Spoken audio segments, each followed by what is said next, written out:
Welcome back to another edition of the Magic Latest Podcast where we discuss everything Orlando Magic basketball. I'm your host, Jalon Dixon, and today we're going to talk about all front office moves made past, present, and future as they look to position themselves to be potential NBA champions this upcoming year in a weak Eastern Conference. With all that being the case, remember to like, comment, and subscribe for daily Orlando Magic content, and let's get right into it. Bleacher Report did their recent write-up on start bench cut of the top 30 picks of the NBA draft, talking about whether or not they believe their rookies for each team will be a starter this upcoming season, come off the bench for the main squad, or potentially spend most of their time down in the G League. And for Jace Richardson, Bleacher Report believes that he can be a off the bench second unit scorer, saying even with Jalen Suggs healthy and Desmond Bane joining the lineup, the Orlando Magic could value Jace Richardson's shooting and efficient scoring off the bench. The 19-year-old proved last year he didn't need consistent on-ball reps to find a rhythm or generate opportunities. Aside from making 45.7% of his spot-up threes at Michigan State, he excelled at picking the right spots to attack closeouts, and he was as astounding as a transition finisher. The negative for Richardson is that there won't be many opportunities for him to handle the ball, particularly after the Tyus Jones signing, and build on the flashes of creation we started seeing January to March. However, he was effective in attacking in-ball screens situations, and Richardson should be capable of having offense run through him if any of Orlando's featured guards miss any time. So I think Bleacher Report hit this one right on the head, man. I think you have to look at what he brings to the table as an on-ball creator, as well as how he's able to spread the floor. They mentioned the 45.7% on catch and shoot opportunities. That's one of those things that's going to be highly effective in terms of his placement in between guys like Paulo Banchero and Franz Wagner, or even next to guys like Desmond Bane and Jalen Suggs in the backcourt area. Jace Richardson is a guy who we've talked about time and time again since him being drafted, is going to be a guy, especially with the two guard position being one that's not necessarily vacant, but one that does require some real depth for this team. Jace Richardson's three-point ability and on-ball chops is going to be the thing that gets him on the floor early and often. I wouldn't be surprised if Jace Richardson comes into the league initially and spends a little bit of time down in the G League just to continue to refine his skills as an on-ball player, continue to see what the sample size looks like with him shooting from NBA range. But I also would not be surprised if this is a guy that ends up coming off the bench and plays 50, 55 games for the main squad as a guy who averages 12 to 16 minutes a game off the bench and just gives you real three-point shooting ability. And I think the fact that Jace Richardson again has this opportunity at backup shooting guard next to a guy like Tyus Jones, next to a guy like Anthony Black, next to a guy like even Desmond Bane or Jalen Suggs in situations where Paulo Banchero and or Franz Wagner are on the floor, you could potentially run offense through Jace Richardson in a real way. Maybe not consistently, but could you give him 3-4 plays where you draw up actions where he comes down off of pin downs and different things like that to be able to get the ball in space and create for himself, or in catch and shoot opportunities where the whole point is to run him off of 2-3 screens, free himself up and fire from beyond the arc on the wings and things of that nature. I think you can do that. I think Jace Richardson not only is capable of that, but I think his shooting acumen makes him deserving of earning 3-4 plays a game where you just draw something up for him to break down the defense or open up the defense more in terms of forcing them to chase him around a bunch of ball screens and things of that nature. I think Jace Richardson's three-point ability is going to be one that gets tapped into a lot this season, and I would not be surprised if the Orlando Magic do indeed run him as their backup shooting guard.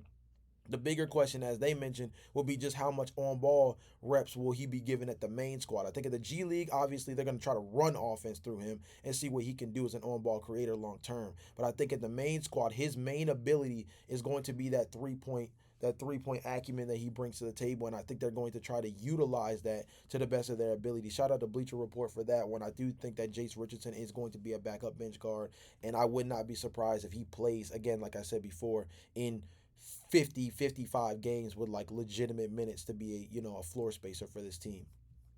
With that being the case, the front office made a great decision with Jace Richardson in the late 20s, but despite what they've done this summer with Jace Richardson, Tyus Jones, Desmond Bane, it seems that the I have to double check this, but it looks like CBS Sports put together a ranking for all 30 NBA front offices. And the Orlando Magic came out middle of the pack at number 15. They say they have a consistent vision and they've built a very good team now. They've built a very good team. Now it's time to see if that team can be great and if ownership will pay what it takes to keep it together. The Magic are in line to be a second apron team for the 2026-27 season of this writing. They'll be far above that line if Paulo Banchero makes an All NBA team and therefore earns the Rose Rule eligibility. Orlando could very easily rise up these rankings in the future installments if this core proves capable of going deep into the playoffs and ownership proves its commitment to keeping the team together, but for now, this range is about right. The article finishes up by saying if the Magic became a second apron team, it's because the vision is working out as intended. Changes could be made down the line, but they are locking it in with this core in a great spot within a wide open Eastern Conference. I do think that's all fair. I do think that's fair. The Orlando Magic have been a slow build team for the longest time, and this has been a team that, in particular, with this new foundation built off of Franz Wagner and Paulo Banchero, they do deserve to have to prove themselves in a sense, right? And the front office's ranking does also go in tandem with the success of the team on the floor, not simply just the moves they've made, right? The Oklahoma City Thunder, if they had not won the championship, would be ranked a lot lower for their moves of Isaiah Hartenstein and Alex Caruso, despite them being very solid pickups, right? But the Orlando Magic, they go after Desmond Bain. They draft Jace Richardson. They get Noah Penda. They bring in Tyus Jones. Yes, they do all the right things, but you have to see it produce on the floor. The Orlando Magic have been bumped out of the first round in back-to-back seasons, despite the fact that Paulo Banchero last season was standing to a certain extent, obviously because he didn't play enough games. But despite the fact that Paulo Banchero has been a guy who has been in All NBA conversations or at least All Star conversations over those last two seasons, right? The front office needs to see this Orlando Magic team take steps forward in order to be graded at a higher level. And I do believe that middle of the pack is fair, given that the talent on the floor says this team should at least be in the top 15. But the production on the floor says that this team has a lot more to prove moving forward before they can be considered as a top 10 organization in the NBA. I think the Orlando Magic are headed in the right direction. And as the article mentions, if you're talking about the idea of this team going into the second apron next season, the only reason they're doing that is because they believe this team can be championship caliber. Otherwise, as quickly as next season, right around the trade deadline, if this team feels like things are not hitting the head where they're supposed to, they could go ahead and start shedding salary to the best of their ability, or go into next offseason and go ahead and start clipping guys and allowing themselves to get back around the first apron, or at least position themselves to be a team that's not nearly as close to the second apron as they currently are. So, with that being the case, this season is very telling for what the Orlando Magic could be moving forward as far as what they do in terms of paying the luxury tax, building this team further in terms of expounding upon the talent that's already there, and so on and so forth. The front office has made the right moves. The front office is stepping into a different light as a organization in terms of what they're willing to do to be a winning franchise. But again, the proof will be mainly established on the floor, not what's been done on paper, because what's done on paper has been great. But until we see the continuity gel itself and we see this Orlando Magic team finish as a top 3 seed in the Eastern Conference and get past the first round, you can only judge the Orlando Magic but so much off of what they've done so far, given the fact that the past says they can draft well, they can do certain things in a really good rate, but it hasn't amounted to too much building moving forward, aside from, again, bumping your head on the first round of the NBA playoffs. With that being the case, ESPN had some stuff to say about what the Orlando Magic organization has done in the past, where they particularly put an article together where they listed the biggest roster mistakes of every NBA team since 2020. And for the Orlando Magic, the choice was drafting Jett Howard, a controversial name over here on this podcast, right? And they say 2 seasons into his career, the number 11 pick, Howard, is averaging 3.8 points per game and making just 29% of his three-point attempts. He has played 14 total minutes across 2 playoff series, and Howard's selection was a fiasco for the Magic for 3 reasons. First, he was a reach at the time. He went 20th in ESPN's final mock draft, and the gamble hasn't paid off. Second, his stalled development is a particular problem because the Orlando Magic thought he could help correct its long-time struggles, being three-point shooting. He hasn't. And third, players picked soon after Howard, including Derek Lively, Grady Dick, Jordan Hawkins, and Brandon Pajimski, all whom have contributed much more than Howard in the NBA. Orlando's place in the list is number 20, which falls in the category of draft disasters. It's not the worst place to be in the rankings, but it's a cautionary tale about reaching for the wrong guy. Howard may still develop into a solid role player, but he isn't looking like a former number 11 pick. Very true. Very true. Even back then, Jett Howard looked like a reach and was established as a reach going into that draft. A lot of people had him going later on in the 20s and 25s, kind of where Jace Richardson was, which makes the Jace Richardson pick look much more valuable because you have to look at it. I think if Orlando was drafting back when they had the 14th overall pick, if they were taking Jace Richardson at 14, I think a lot of people would have called it a reach, even with the fact that Jace bar for bar fits exactly what the Orlando Magic are looking for. They would call it a reach because it would feel very similar to what they did with drafting Jett Howard a few seasons ago. In this idea of going after a knockdown three-point shooter, a three-point specialist at a lottery pick, and although I think that Jett Howard was a knockdown shooter at Michigan, I don't think he was even as proven as Jace Richardson as an on-ball player, which I think Jace Richardson at 14 would be much more justifiable than taking Jett Howard at 11. Then you go into what they mentioned in terms of Derek Lively, Grady Dick, Jordan Hawkins, Brandon Pajimski. Now, obviously, I think it's very good to say in 2020 hindsight that Jett Howard is not as good as those guys. But I would say even back then, without 2020 hindsight, Grady Dick was considered as a high volume 3-point shooter with the ability to get around the basket, finish at a good rate, things of that nature that would give you the belief that he could be a guy that's a secondary ball handler off the bench. Grady Dick was considered as a guy who was going to be a potential lottery pick and could have been a really good fit coming out of Kansas for a team like this. A guy like Jordan Hawkins out of UConn, knockdown 3-point shooter, showed real on-ball chops and really built a lot of his game as an on-ball player in the second half of the season with UConn that year. Another guy that was projected to be a potential top-level pick ended up going 14th. Derek Lively, rim roller, guy who could pass out of the post really, really well. Yes, he was going to be a raw prospect, but we also understood that the center rotation for the Orlando Magic was one that was always going to have questions as long as Goga Batadze's contract was closer to expiring. Mo Wagner has a ceiling as an offensive player. Obviously, Jonathan Isaac is a guy who can only play in limited minutes, and although Wendell Carter Jr. is signed long term, the question was always going to be whether or not he was truly considered as a long term option for the Orlando Magic. And everything that Derek Lively showed, particularly especially when it came to the combine at the time, showed that this guy was going to be an athletic freak, rim finisher, and the passing ability I think was displayed a lot more once he finally got to the Mavericks. We knew he wasn't going to be a guy who spread the floor too much, but he's a guy who just puts so much pressure on the rim and defends the rim at a really high rate. And Derek Lively would have been like if you look at the center rotation right now, Goga Batadze instantaneously expendable. I think honestly, if we drafted Derek Lively, I think that Wendell Carter Jr. would be even higher on the trade block for this team than he already is because I think Derek Lively would have put enough pressure on Wendell Carter to consider the idea of potentially having to start him, similar to how Derek Lively had to go back and forth with Daniel Gafford, again, former Bull, hilariously enough, in that situation where Derek Lively ended up being the third best performer on the third best performer on the Dallas Mavericks in that time where the Mavericks went on that playoff run where they eventually made the NBA Finals and played the Boston Celtics. Like, I think Derek Lively could have been a starter for the Orlando Magic as soon as last season. As soon as last season, right?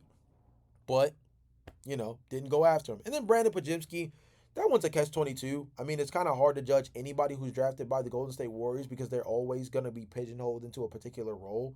A lot of the reason why, things with Jonathan Kuminga are going the way they are right now. Jonathan Kuminga was pigeonholed into being this off ball, athletic wing creator, and it really minimized what his raw athletic skills are. And now he's in a fight for trying to get $25 to $30 million in a market there where that money just isn't really available, and it's all built off of the fact that he wasn't able to showcase that he is capable of being a second or third legitimate option on a team that wants to like build forward with young guys. And so who's going to give him that money? I don't think anybody really is, right? And so that can be the same thing could be said for Brandon Pajimski, who had a really strong rookie year and then last year kind of like significantly fell off a cliff from where he was. So comparing him to Jett Howard, a little different, a little different in terms of what he brings to the table, but still, 3 out of those 4 guys all would fit the precedent for what the Orlando Magic needed. And then, more particularly, taking Anthony Black prior to the draft pick of Jett Howard made it where you drafting a guard and then drafting another guard that's acts more as a specialist. You basically drafted 2 specialist guards because in a way Anthony Black has been relegated into being a defensive specialist at the guard position, right? Because his offense is still kind of coming along. And then Jett Howard was drafted more as a 3-point specialist. I think that's not really the best draft philosophy to go with. I think that it would have been better to still get Anthony Black, who I think was really solid coming out of Arkansas. But then I think going after a guy like Derek Lively or Jordan Hawkins, who's more of a 3, as opposed to Grady Dick or Brandon Pajitsky or Jett Howard, who all qualify more as 2 guards. Jordan Hawkins at the 3 or Derek Lively at the center position would have been a much more compatible pick for not only building depth, but also actually building a role that these guys can grow into, as opposed to Jett Howard being drafted as a knockdown 3-point shooter at the 2 guard position, way above his means, and being a guy that if he can't shoot the 3 ball at a high clip, which as the article indicates, he's only been shooting 29% for his career over 2 seasons. If he can't do that, he doesn't provide much else because he's not a high level defender and he's not a guy who puts the ball on the floor well to create offense for himself. So I gotta be honest, I do think over the last 5 years, the Orlando Magic's biggest mistake truly has been Jett Howard. Now, could he unlock his offense a little bit more this year with the chance to come off the bench and really score at a high rate now that he's not playing behind Caleb Houston? Maybe. I also think he's going to be in a crazy position battle with Jace Richardson, and I, in my personal opinion, hope and or believe that Jace Richardson is going to win that battle. I honestly believe that. I think that Jace Richardson has the ability to win that backup shooting guard role, and I think he's deserving of it given what his ability already translates to, especially in terms of what he's able to do on ball. Speaking of the backup 2 guard position, I brought this up last podcast that I saw something brought up about a potential trade for Malik Monk, and here's the trade. The Magic get Malik Monk. The Kings get Jonathan Isaac, Jett Howard, and a 2027 first-round pick. Monk will provide consistent offense for the bench, for the Orlando Magic bench, adding a 3rd scorer, making life easier for Paulo Banchero and Franz Wagner, and open up the floor to get easier buckets at the rim. The 8th-year veteran can score on all 3 levels, sneaky athletic, tight handles, and can bring up the ball. He's capable of putting together strong highlights with flashy dunks, crossovers, or setting up teammates. A bench unit of Jones, Monk, Anthony Black, Tristan Da Silva, and Mo Wagner would make the Magic deadly in the Eastern Conference. Not gonna front, bro. Not crazy about giving up Jonathan Isaac, but I'm not gonna hold you. Malik Monk for that deal, only one future first round pick. Only one future first-round pick. You get to move off of Jett Howard, and the worst that you give up is Jonathan Isaac. You still have Wendell Carter Jr., you still have Goga Batadze and Mo Wagner off the bench. You brought in Orlando Robinson on a 2-way. More particularly, man, you get off of Jett Howard, and your 2027 first-round pick, you're hoping that your 2027 first-round pick is in the 20s, because you're one of these teams that's legitimately making deep playoff runs over the next 2 to 3 seasons. I'm not going to lie. Maybe a lot of people won't like this one, and this is a little bit different from going after Anthony Simons because he was going to require, I believe, 2 to 3 first-round picks, future first-round picks, some not being the Orlando Magic. I think there was also a second-round pick or 2 included in some of those different trade situations. I think if you can get Malik Monk for Jonathan Isaac, who's only going to play 18 to 20 minutes a game, Jett Howard, who I believe honestly is not a future piece for this team, and a 2027 first-round pick for a team that I in the front office believe would probably be picking in the 20s by that time frame. Yes, you lose some real defensive punch from Jonathan Isaac, but there's a lot of the season where you're not going to have that defensive punch from Jonathan Isaac. It's the reason why the front court position is one that a lot of the comments have said, and I agree with, is one of the bigger positions that needs to be addressed because the depth there does kind of lack when you think about the fact that Goga Batazde and Mo Wagner are not necessarily defensive juggernauts, and Jonathan Isaac can only play in limited minutes. Otherwise, you have to worry about his injury concerns. Malik Monk would be doubling down on the offensive aspect of this team. I don't think that Jonathan Isaac is the end all be all of what um the defensive philosophy has been built by Jamal Mosley over the last handful of years. This is a young team that's been a good defensive team for the last handful of seasons, and I don't think that's all been on the back of a guy like Jonathan Isaac. I think that Jalen Suggs has a lot to do with that. I think the improvement of Paulo Banchero as an in-space defender has a lot to do with that, right? So I think if you look at it from a full perspective, Jonathan Isaac is the biggest casualty of war here, in my personal opinion. Because obviously, I'm not as big on Jett Howard as many. And then beyond him, beyond Jett Howard, the 2027 pick does not bug me as much if you're thinking about where you'll be positioned at that time. So it's really just the sacrifice of Jonathan Isaac. And in my personal opinion, it might just be a sacrifice worth giving up on. I'm not going to lie. I think that Malik Monk off the bench shores up that two-guard position, and I think that around the trade deadline, you could package guys like Tristan Da Silva and or Wendell Carter Jr. You still have Goga Batazde on the bench with, second-round draft capital to go after another guy who maybe fits your backup big position, or maybe even your starting big position in a real way, depending on how you're able to find the market, right? Maybe a guy like I hate to say this, but depending on what the money looks like, maybe you're able to get a guy like Nikola Vucevic again, right?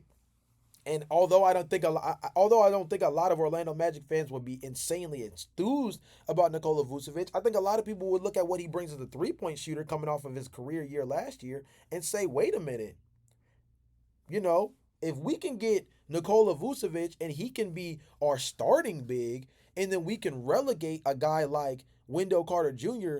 to the bench, or say you have to trade Wendell Carter Jr. back to the Bulls, but you still have Nikola Vucevic in this iteration where he's not nearly as much of a back-to-the-basket player as he was back when the Magic had him before, and now he can add three-point spacing. Of course, he's not a rim defender the way a guy like Jonathan Isaac is, but he's a better offensive player than what Wendell Carter Jr. is, and I think if you're talking about off the bench, now you open up minutes for Mo Wagner and Goga Batadze to be one of the better backup front courts in the league.